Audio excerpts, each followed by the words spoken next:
The organised mind. दोस्तों, इस किताब की थीम है thinking straight in the age of information overload. यह बुक समझाती है कि हमारा ब्रेन किस तरह उसे मिलने वाले डेटा को संभालता है। यह एक प्रोसेस है जो इंफॉर्मेशन ओवरलोड के इस युग में विशेष रूप से सही है। रोजमर्रा की जिंदगी में हमें जिन डिसीजंस को लेने की जरूरत पड़ती है, यह उनके लिए भी एक प्रैक्टिकल गाइड है। दोस्तों, अच्छी तरह से सोची समझी गई इन स्ट्रैटेजीज को सीखने से आपको अपने जीवन को मैनेज करने में मदद मिलेगी और आप किसी भी काम को अधिक प्रोडक्टिविटी और इफेक्टिव तरीके से कर पाएंगे। दोस्तों, इस किताब के ऑथर हैं डैनियल लेविटिन, जो एक कॉग्निटिव साइकोलॉजिस्ट हैं और न्यूरो साइंटिस्ट हैं। वो म्यूजिक थ्योरी के अपने काम के लिए जाने जाते हैं। उन्होंने कई बेस्ट सेलिंग बुक्स लिखी हैं। दोस्तों, तो आइए द ऑर्गेनाइज्ड माइंड की इंग्लिश बुक समरी को सुनते हैं।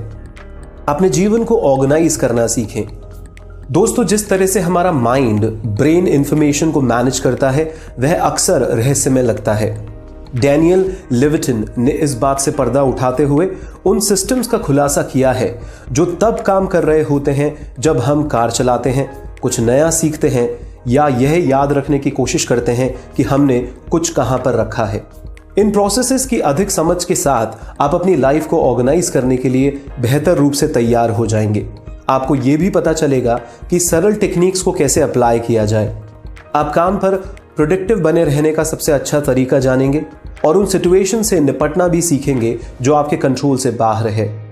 ब्रेन एक समय में लिमिटेड इनपुट्स पर ही फोकस कर सकता है। आइए दोस्तों, इस पॉइंट को हम कुछ एग्जाम्पल्स के साथ डिटेल में समझते हैं। दोस्तों, क्या आपने कभी अपने आप से कहा है कि आप ऑर्गेनाइज्ड होना चाहते हैं? यह एक आसान वादा है, लेकिन इस पर एक्शन लेना मुश्किल है। दोस्तों, तो आप कहां से शुरू कर सकते हैं? इससे पहले कि हम इस चुनौती का सामना करें, हमें पहले डिटेल में यह समझना होगा कि हमारा माइंड कैसे काम करता है। स्पेसिफिकली हमारा अटेंशनल सिस्टम कैसे काम करता है। यह वह सिस्टम है जिससे हमारा ब्रेन जानकारी को संभालता है और कैटेगराइज करता है। आज के समय में हम इस सिस्टम में कई चैलेंजेस का सामना कर रहे हैं, क्योंकि हमारा दिमाग उन नए फैक्ट्स और विजुअल्स की बाढ़ से निपटने के लिए तैयार नहीं है जिनका हम हर रोज सामना करते हैं। इसके बजाय एक समय में एक चीज पर फोकस करने पर दिमाग सबसे अच्छी तरह काम करता है। यह हमारे पूर्वजों के लिए भी महत्वपूर्ण था, जो बेहद फोकस्ड रहकर सफलतापूर्वक शिकार किया करते थे। उनकी सोच केवल इंपॉर्टेंट घटनाओं से डिस्टर्ब होती होगी, जैसे कि उनकी ओर बढ़ते हुए हिंसक जंगली जानवर से। आजकल हम एक साथ कई काम करने की लगातार कोशिश कर रहे हैं, जैसे कार चलाते समय रेडियो को सुनना और अपकमिंग बिजनेस मीटिंग के बारे में सोचना। यह अनकॉमन नहीं है दोस्तों, यह कुछ ऐसा है जिसे हमारा ब्रेन सफलतापूर्वक करने के लिए तैयार नहीं हुआ है, जिसका मतलब है कि मल्टीटास्किंग एक कीमत पर आती है। जब हम अपना ध्यान अलग अलग एक्टिविटीज के बीच लगाते हैं, तो हमारा ब्रेन प्रभावी रूप से काम करने में असमर्थ होता है। यह बदले में हमारे बिना सोचे समझे गलतियां करने या चीजों को भूलने और गलत जगह पर रख देने का कारण बनता है। हमारे अटेंशनल सिस्टम को बेहतर ढंग से समझने के लिए हमें यह भी विचार करने की जरूरत है कि हमारा ब्रेन यह कैसे डिसाइड करता है कि अटेंशन को कहां लगाना है। ब्रेन में बदलाव को डिटेक्ट करने की एक अद्भुत क्षमता होती है। दोस्तों, हमारे दिमाग में कांस्टेंट की तुलना में चेंजेस पर ज्यादा ध्यान देने की संभावना होती है। उदाहरण के लिए कल्पना कीजिए कि आप अपनी कार चला रहे हैं। आपको अचानक लगता है कि सड़क ऊबड़ खाबड़ है। इससे पहले आपने यह सोचा ही नहीं था कि सड़क कैसी थी, सिर्फ इसलिए क्योंकि यह आपके लिए उपयोगी जानकारी नहीं थी। लेकिन यह महसूस करना इंपॉर्टेंट हो सकता है, क्योंकि यह आपको अचानक होने वाले बदलाव या आपकी कार की प्रॉब्लम से अवेयर कराता है। बदलती सिचुएशंस हमारे सर्वाइवल के लिए खतरा पैदा कर सकती हैं। क्योंकि हम अधिक से अधिक जानकारी से घिरे हैं, इसलिए हम अधिक से अधिक डिसीजन लेने के लिए मजबूर हैं। आइए दोस्तों, इस पॉइंट को कुछ एग्जाम्पल्स के साथ डिटेल में समझते हैं। दोस्तों, डिसीजंस हमारी हर दिन की जिंदगी का हिस्सा है। क्या हमें सस्ते इंटरनेट प्लान का ऑप्शन चुनना चाहिए या अधिक भुगतान करके अनलिमिटेड डेटा को लेना चाहिए? क्या हमें अभी इस ईमेल का जवाब देना चाहिए या पहले इन नोट्स को पढ़ना चाहिए?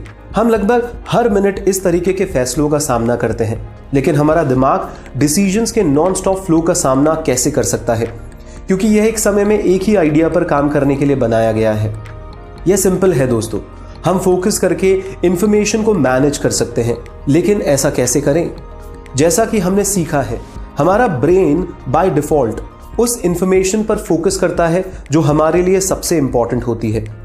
तो यहां एक उदाहरण है। कल्पना कीजिए कि आप एक बिजी सड़क पर अपने खोए हुए कुत्ते की तलाश कर रहे हैं।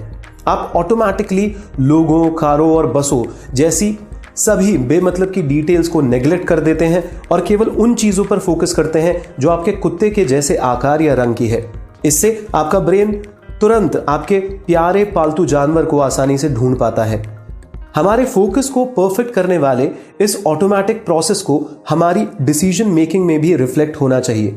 दूसरे शब्दों में, आपको कम इंपॉर्टेंट वाली डिटेल चॉइसेस पर बहुत अधिक समय नहीं देना चाहिए। इसके बजाय अपने डिसीजन लेने को सरल बनाने के लिए शॉर्टकट तरीके ढूंढने चाहिए। उदाहरण के लिए, एक तरह का डिसीजन जो हमें अक्सर लेना पड़ता है वह उन प्रोडक्ट्स या सर्विसेज को खरीदने के बारे में होता है जो हमारे जीवन को आसान बना सकते हैं। इन डिसीजंस का एनालिसिस करने का एक अच्छा तरीका हमारे अपने समय की कीमत को पैसों में तोलना होता है, क्योंकि यह हमें किसी भी प्रोडक्ट के वादों के फायदे को कंपेयर करने में मदद करता है। दोस्तों, मान लीजिए कि आप अपने घर को खुद साफ करने के बजाय किसी को काम पर रखने के बारे में सोच रहे हैं। अपने आप से पूछें कि क्या आप इस 2 घंटे के फ्री टाइम के लिए $50 का पेमेंट करने को तैयार होंगे? यदि आपका जवाब हाँ है तो बिना कोई और विचार किए इसे कर दें। अब जब हमने सीख लिया है कि हमारे डिसीजन लेने को कैसे ऑर्गेनाइज किया जाए, तो आगे की समरी में हम इस बात पर विचार करेंगे कि हमारे जीवन के अधिकतर पहलुओं को सबसे प्रभावी तरीके से कैसे ऑर्गेनाइज किया जाए। हर एक चीज के लिए एक निर्धारित जगह खोजें। दोस्तों, आइए इस पॉइंट को डिटेल में कुछ एग्जाम्पल्स के साथ समझते हैं। आखिरी बार आपने कब अपनी चाबी, फोन या चश्मा खोया था? दोस्तों, यह मजाकिया लग सकता है कि हर बार हमें जिन वस्तुओं की जरूरत होती है वे वही होती हैं जिन्हें हम सबसे अधिक बार खो देते हैं। इसका कारण सीधा सा है, हम जिन चीजों को खो देते हैं हम उन्हें अक्सर अपने साथ रखते हैं। जिन वस्तुओं का हम केवल एक ही जगह पर यूज करते हैं, जैसे हमारे टूथब्रश, शायद ही वो कभी खोते हैं। दोस्तों, तो वास्तव में हमारे ब्रेन का एक विशेष हिस्सा चीजों के स्थान को याद रखने के लिए विशेष रूप से डेडिकेटेड होता है। इसे हिप्पोकैम्पस कहा जाता है और हमारे पूर्वजों के लिए यह जानना इंपॉर्टेंट था कि पानी का छेद कहाँ है या वह जगह कहाँ है जहां पर जंगली जानवर हो सकते हैं। हमारे हिप्पोकैम्पस के बारे में अधिक जानने के लिए रिसर्चर्स ने लंदन के टैक्सी ड्राइवर्स के दिमाग को स्टडी किया, क्योंकि उन्हें शहर के स्ट्रीट प्लान को याद रखने की जरूरत होती है। एक्सपेरिमेंट से पता चला कि ड्राइवर्स का हिप्पोकैम्पस उनके समान शिक्षा प्राप्त किए गए लोगों के और उनसे अधिक उम्र वाले लोगों के हिप्पोकैम्पस से बड़ा था। इस बड़े हिप्पोकैम्पस को डिटेल से कई स्थानों को याद रखने की जरूरत के लिए रिस्पॉन्सिबल माना गया था। दोस्तों, हालांकि हिप्पोकैम्पस केवल उन वस्तुओं के बारे में जानकारी प्रदान कर सकता है जिनका स्थान नहीं बदलता है। इसलिए एक टैक्सी ड्राइवर को यह याद रखने की प्रॉब्लम नहीं होती है किसी स्पेसिफिक इमारत तक कैसे पहुंचा जाए, परंतु यह हमारे लिए एक कंटिन्यूअस प्रॉब्लम है दोस्तों कि हम यह याद रख पाएं कि हमारी चाबियां कहां हैं। यह इंश्योर करने के लिए कि आपको हमेशा इन जरूरी चीजों की तलाश नहीं करनी है, आपको बस उनके लिए एक स्पेसिफिक जगह ढूंढनी होगी। अपनी चाबी के लिए आप दरवाजे के बगल में एक स्पेशल बाउल रख सकते हैं। यदि आप किसी सामान के लिए एक स्पेसिफिक जगह डिसाइड नहीं कर सकते हैं तो डुप्लीकेट चीजें खरीदना भी आपकी मदद कर सकता है। उदाहरण के लिए, यदि आपको पढ़ने के चश्मे की जरूरत है तो उसके लिए एक ही स्थान होना निराशाजनक हो सकता है, क्योंकि आपको अलग अलग जगहों पर उनकी जरूरत हो सकती है। इसके बजाय आप रात में पढ़ने के लिए अपने बेडरूम के लिए एक जोड़ी चश्मे और खरीद सकते हैं, जबकि एक और जोड़ी आप अपने ऑफिस के लिए बनवा सकते हैं। तो दोस्तों, अपने ब्रेन को एक ब्रेक दें, अपने ऑर्गेनाइजेशनल प्रोसेस को अपने दिमाग के बाहर ले जाएं। आइए दोस्तों, इस पॉइंट को कुछ एग्जाम्पल्स के साथ डिटेल में समझते हैं। क्या आप कभी भी अपने सर के अंदर घूम रहे सभी अलग अलग आइडियाज या विचारों से कंफ्यूजन महसूस करते हैं? यह इंश्योर करने का सबसे अच्छा तरीका है कि आप उन पर नजर रखें और उन्हें अपने दिमाग के बाहर ऑर्गेनाइज करें। अपने दिमाग को खाली करने के लिए चीजों को लिखना शुरू करें। दोस्तों, जैसे ही आप आइडियाज के बारे में सोचते हैं तो ओल्ड फैशन फ्लैश कार्ड्स आपको रिकॉर्ड करने और ऑर्गेनाइज करने का एक आसान और इफेक्टिव तरीका हो सकता है। उदाहरण के लिए, आप बस में हो सकते हैं और अचानक आपको याद आए कि आपको अपनी चाची के लिए जन्मदिन का उपहार खरीदना है। तनाव ना ले, बस इसे लिख दें और अब आप पूरे दिन इसे याद रखने की कोशिश करने का बोझ नहीं ढोएंगे दोस्तों। दूसरी ओर यदि कुछ ऐसा सोचते हैं जिसे आप तुरंत कर सकते हैं, जैसे कि अपनी चाची को जन्मदिन की शुभकामनाएं देना, तो इसे ज्यादा ना सोचें, इसे तुरंत कर दें। 2 मिनट रूल को ध्यान में रखें। यदि काम को पूरा होने में 2 मिनट से अधिक समय लगता है तो इसे लिख लें, नहीं तो सीधे इसे कर दें दोस्तों। एक और प्रभावी तरीका यह हो सकता है दोस्तों कि आप अपने लिखे गए विचारों को कैटेगरीज में ऑर्गेनाइज करें।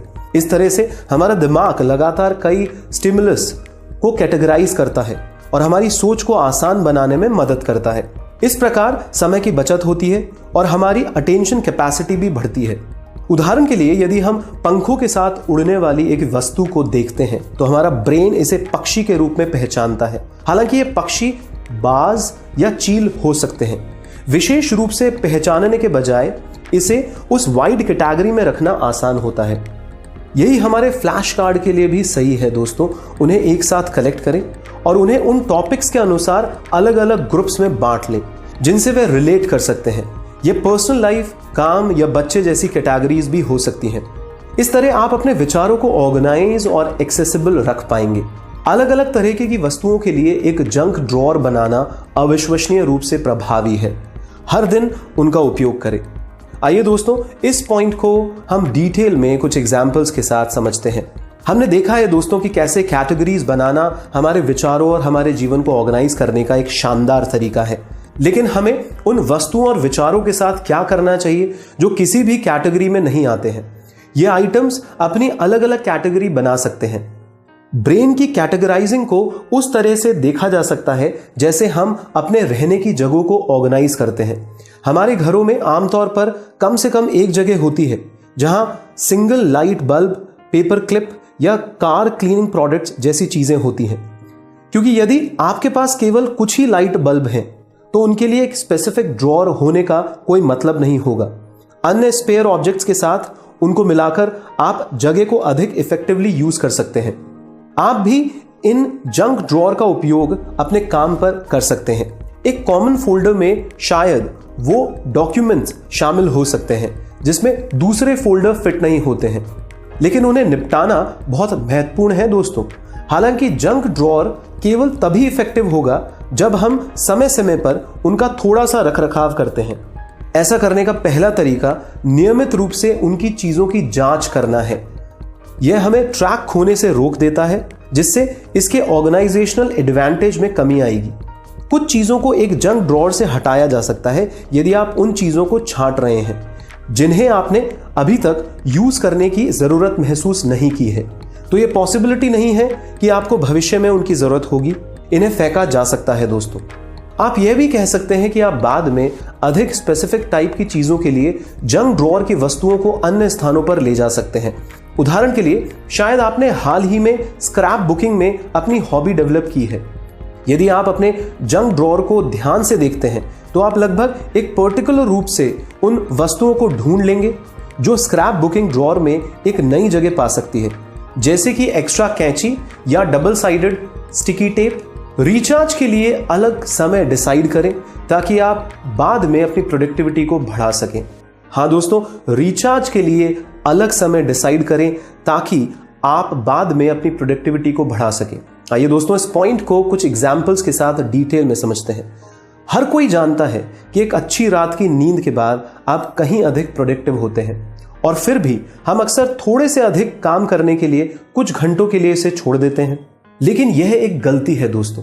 जब हम सोते हैं तो हमारा ब्रेन काफी हार्डवर्क करता है। यह दिन भर की नॉलेज को प्रोसेस करता है और एग्जिस्टिंग नॉलेज में बदल देता है।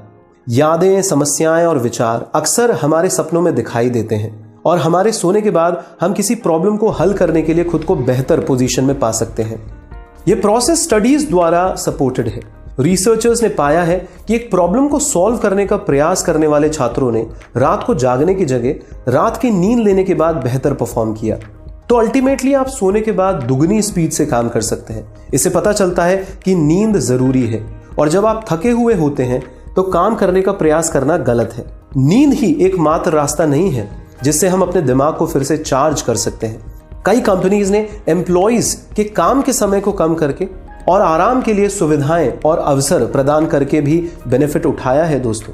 फॉर एग्जाम्पल, माइक्रोसॉफ्ट में एम्प्लॉय को आराम करने और रिचार्ज करने के लिए इन हाउस स्पा का उपयोग करने के लिए मोटिवेट किया जाता है। यह ना केवल एम्प्लॉयज के लिए बहुत अच्छा होता है, बल्कि जैसा कि स्टडीज से पता चला है कि काम के घंटों को कम करने पर प्रोडक्टिविटी बढ़ जाती है। ऐसी सुविधाओं के साथ रेस्ट करने से प्रोडक्टिविटी को बढ़ाने के लिए मोटिवेशन मिलती है। Accounting firm Ernst and young ने एडिशनल वेकेशन टाइम की अनुमति देकर वर्कर्स की परफॉर्मेंस में सुधार किया है। वास्तव में एम्प्लॉयज द्वारा किए गए हर एडिशनल 10 वेकेशन आवर्स से एम्प्लॉयज की परफॉर्मेंस की रेटिंग में 8% की ग्रोथ हुई है। सबसे खराब स्थिति के बारे में सोचना इंपॉर्टेंट है ताकि आप हमेशा तैयार रहें। हाँ दोस्तों, सबसे खराब स्थिति के बारे में सोचना इंपॉर्टेंट है ताकि आप हमेशा तैयार रहें। Worst case scenario. आइए दोस्तों, इस पॉइंट को कुछ एग्जाम्पल्स के साथ डिटेल में समझते हैं। दोस्तों, एक कल्पना कीजिए कि आप छुट्टी पर हैं और आपको अभी पता चला है कि एयरलाइन ने आपका सामान खो दिया है। आप कैसे रिस्पॉन्स करेंगे? बेशक पॉजिटिव होना अच्छा है, शायद वे आपका बैग ढूंढ लेंगे, लेकिन फिर भी तैयार रहना बेहतर है। अच्छी बात यह है कि आप एडिशनल टूथब्रश साथ में लेके चलें। दोस्तों, हर बार जब आप कुछ प्लान बनाते हैं तो आपको उन सभी चीज़ों पर विचार करना चाहिए जो गलत हो सकती हैं और उनके होने से पहले सॉल्यूशन के बारे में सोचना चाहिए। इस तरह से असफलता के लिए प्लान बनाना मुश्किल नहीं है। यह आपके सामने के दरवाजे के बगल वाले गमले के नीचे एक अतिरिक्त चाबी रखने जैसा सिंपल और सीधा हो सकता है। बिजनेस सिचुएशन में एक प्लान बी विशेष रूप से इंपॉर्टेंट होता है। यह सच है कि कभी कभी सिर्फ बातें होती हैं, आप एक इंपॉर्टेंट अपॉइंटमेंट को भूल जाते हैं या आप किसी ऐसे व्यक्ति की कॉन्टैक्ट डिटेल्स खो देते हैं जिससे आपको बात करनी होती है। लेकिन यदि आप अपना समय आगे के प्लान को बनाने के लिए निकालते हैं तो इन गलतियों की संभावनाएं कम होंगी। दोस्तों, इलेक्ट्रॉनिक कैलेंडर की सहायता से आपके फोन, कंप्यूटर या दोनों पर आप यह इंश्योर कर सकते हैं कि आप फिर कभी मीटिंग्स के बारे में नहीं भूलेंगे। काम पर एक प्लान बी आपके ऑफिस में एक अतिरिक्त शर्ट को भी शामिल किया जा सकता है, जो तब काम आ सकती है जब आप गलती से अपने बॉस के साथ एक इंपॉर्टेंट अपॉइंटमेंट से पहले अपनी कॉफी अपनी शर्ट पर गिरा लेते हैं। यह भी इंपॉर्टेंट है कि हम गलती को रोकने के लिए अकेले टेक्नोलॉजी पर डिपेंड नहीं हो सकते। दोस्तों, फोन, कंप्यूटर और अन्य टेक्निकल डिवाइसेस सही नहीं है और कुछ पॉइंट्स पर हमें बिना किसी चेतावनी के धोखा दे सकते हैं। यही कारण है कि आपको बैकअप के रूप में नॉन टेक्निकल सॉल्यूशंस को भी तैयार रखना चाहिए। यह कुछ ऐसा हो सकता है कि जो आपका टैक्सी ड्राइवर करता है। वे अपनी कार में प्लास्टिक क्रेडिट कार्ड प्रेस हमेशा रखते हैं ताकि अगर उनकी इलेक्ट्रॉनिक क्रेडिट कार्ड मशीन काम नहीं करती है तो वह यह इंश्योर कर सके कि टेक्निकल फेलियर के कारण वह कोई किराया नहीं खो रहे हैं। हम हर सवाल का जवाब नहीं जान सकते, लेकिन हम यह जान सकते हैं कि इसे कहां और कैसे ढूंढा जाए। हाँ दोस्तों, हम हर सवाल का जवाब नहीं जान सकते, लेकिन हम यह जान सकते हैं कि इसे कहां और कैसे ढूंढा जाए। आइए दोस्तों, इस पॉइंट को कुछ एग्जाम्पल्स के साथ डिटेल में समझते हैं। दोस्तों, आज हम अपने दादा दादी के समय से बहुत अलग जीवन जीते हैं। सबसे बड़े बदलाव में से एक वह तरीका है जिससे हम बिना ज्यादा समय लगाए बड़ी मात्रा में जानकारी को आसानी से प्राप्त कर सकते हैं। इसमें कुछ मिनट गूगल करने से भी कम समय लगता है। दोस्तों, फिर भी एक इंपॉर्टेंट सवाल जो हमें लगातार खुद से पूछना चाहिए वो है कि क्या यह जानकारी विश्वसनीय है। हम में से कई लोग विकिपीडिया का यूज करते हैं। दोस्तों, इसमें दी गई जानकारी हमें टॉपिक्स की एक डिटेल्ड सीरीज प्रदान कर सकती है।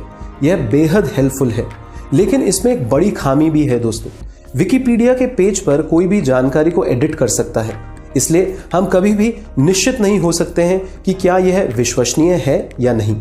इसका मतलब है कि हमें जानकारी को वेरीफाई करने के लिए समय निकालना चाहिए।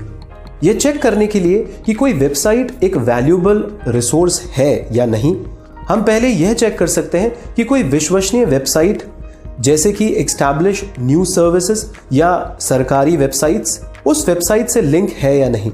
यदि ऐसा है तो साइट के भरोसेमंद होने की संभावना अधिक हो जाती है और हम इस जानकारी को कई अन्य वेबसाइट्स के कंटेंट के साथ क्रॉस चेक करके वेरीफाई कर सकते हैं। दोस्तों, हालांकि ऑनलाइन चेकिंग करके हर प्रॉब्लम का सॉल्यूशन नहीं मिल सकता है। कॉम्प्लेक्स दुविधाओं में, विशेष रूप से वर्क प्लेस में, आपको सॉल्यूशन खोजने के लिए आपको खुद के बारे में सोचने की जरूरत होगी। इन्वेंटिव और इनोवेटिव सोच एक ऐसी चीज है जिसके लिए आप सिर्फ गूगल नहीं कर सकते हैं। ऐसे मामलों में हाइपोथेटिकल अजम्पशन को आर्ग्यू, एस्टिमेट और डेवलप करने की क्षमता इंपॉर्टेंट होती है। फॉर एग्जाम्पल, गूगल के जॉब इंटरव्यूज में संभावित उम्मीदवारों से ऐसा सवाल पूछा जाता है जिसका कोई सही जवाब नहीं होता है। यहां आपके ट्राई करने के लिए एक सवाल है, एम्पायर स्टेट बिल्डिंग का वजन कितना होता है। गूगल को इस बात में दिलचस्पी थी कि क्या कैंडिडेट अपनी लॉजिकल स्किल्स का उपयोग करके खुद प्रॉब्लम पर काम कर सकते हैं। उदाहरण के लिए अप्रॉक्सीमेट साइज और बिल्डिंग के लिए उपयोग किए जाने वाले कंक्रीट के वजन को कैलकुलेट करके। प्रोबेबिलिटीज को समझें और जानकारी को इवैल्यूएट करने के लिए इंपॉर्टेंट स्किल्स को हासिल करें। हाँ दोस्तों, प्रोबेबिलिटीज को समझें और जानकारी को इवैल्यूएट करने के लिए इंपॉर्टेंट स्किल्स को हासिल करें। आइए दोस्तों, इस पॉइंट को कुछ एग्जाम्पल्स के साथ डिटेल में समझते हैं। कल्पना कीजिए कि आप एक ऐसी यूनिवर्सिटी में हैं जहां 10% स्टूडेंट इंजीनियर हैं। यहां एक स्टूडेंट एक पॉकेट प्रोटेक्टर पहन के आता है जो आपकी शर्ट की जेब में पेन रखने के लिए काम आती है।